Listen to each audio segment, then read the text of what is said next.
Hello everyone. I hope you all are doing well today. And today we are going to discuss a very interesting, very fundamental, basic topic, but very important to understand.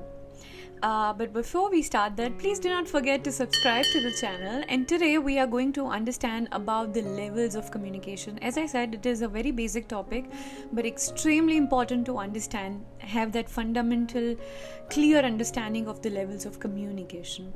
Humans aren't the only beings who communicate. Virtually, all forms of life are capable of sending and receiving messages. People, however, are the only living organisms known to communicate not just with signals and signs, but through the use of symbols with agreed upon meanings. If we think about communication as the transfer of meaning, then for each of us, successful communication means that you will understand something just as I do. We are in agreement about what the sender intended and what the receiver ultimately understood. Now, there are different levels of communication in our life. So let's understand about it today. Let's get started.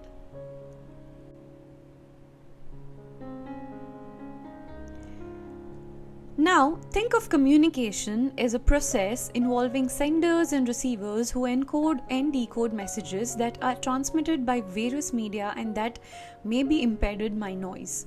The aim of this process is to elicit feedback in order to generate a desired effect or outcome. Broadly, there are four main levels of communication, as you can see on your screen, which are intrapersonal, interpersonal, organizational, and mass or public communication. Now let's understand each of this level of communication in detail. Now let's talk about intrapersonal communication first. Now intrapersonal communication is the communication with your own self, with our own self, with oneself.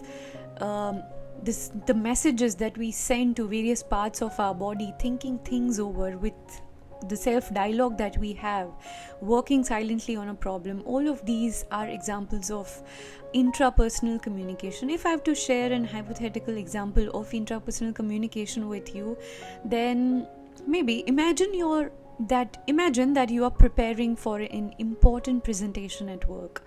The night before, you find yourself thinking, I need to make sure I explain the key points clearly. Should I start with a story to grab attention? What if I forget something? No. I have practiced enough. I know my content well. I just need to stay confident and take some deep breaths.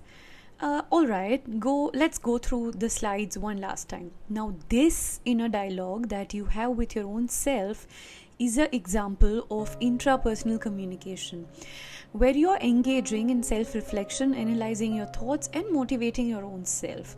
When you go to a therapist, and when you talk with your therapist, that is interpersonal communication while you are communicating with someone else.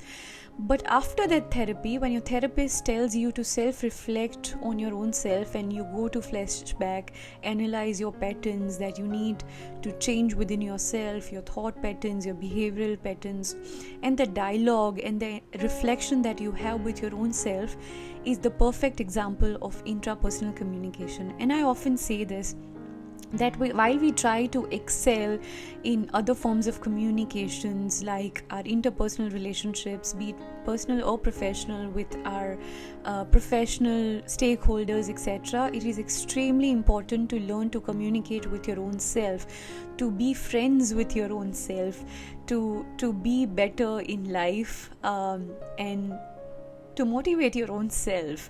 So intrapersonal communication is extremely important, just like any other levels of communication. Now let's talk about interpersonal communication. Communication between or among people, sending messages from one person to another, verbally or non-verbally, with the hope of transferring meaning from one person to another, is a type of interpersonal communication. Now, if I have to share an example of interpersonal communication with you, think that you are working on a project with a colleague and there's a deadline approaching. Now you ask them, hey, I noticed we still have a few pending tasks. Do you think we should split them up differently to finish on time? Your colleague responds, "Good point. I can handle the research part while you work on the presentation slides. That way we can wrap it up faster." Now, this exchange is an example of interpersonal communication, where two people are sharing information, collaborating, and problem solving through direct conversation. Now, let's talk about organizational communication. Very, very important for all the working professionals.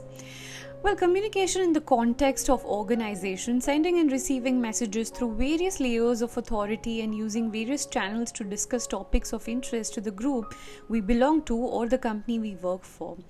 And for this one, I would say that understanding your respective organizational structure is extremely important to understand the flow of communication within your organization. Check out my video that I've linked about understanding different organizational structures, which is very, very important to understand. Now, if I have to give an example of organizational communication, the management of the company has decided to initiate employee wellness program or activities for which they have called on for a meeting with the HR department.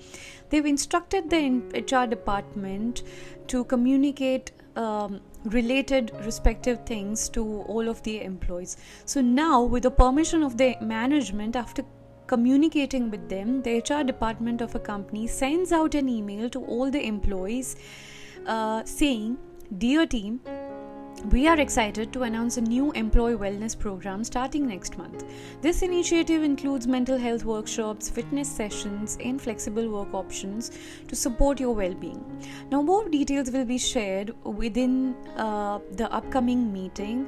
So stay tuned until the next meeting, and best regards, HR team. Now, this is an example of organizational communication as it involves the structured flow of information from the management to employees within a company.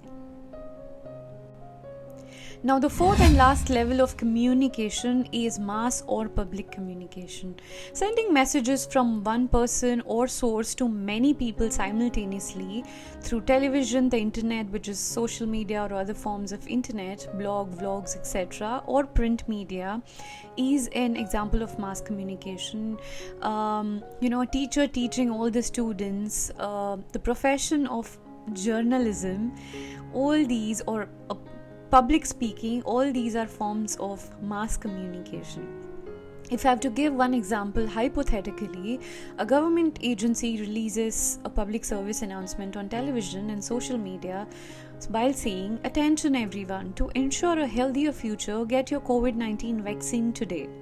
Visit your nearest health center or register online. Protect yourself and your loved ones. Stay safe."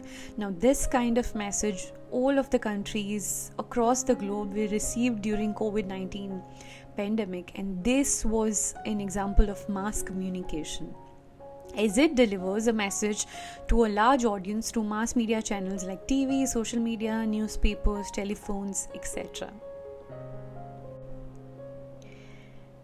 And that's it for today's video. I hope you got some insights about the fundamental basic knowledge of levels of communication. As I always say, that while we hop on to learning different patterns and ways of communicating effectively with our colleagues or in our personal relationships as well, it is very, very important to have that conceptual, fundamental understanding of what we are trying to be better at. So I hope you understood about the levels of communication, and stay tuned for many more such interesting articles, stories, case studies, models, metrics, and basic fundamental knowledge related to management. I'll see you next week.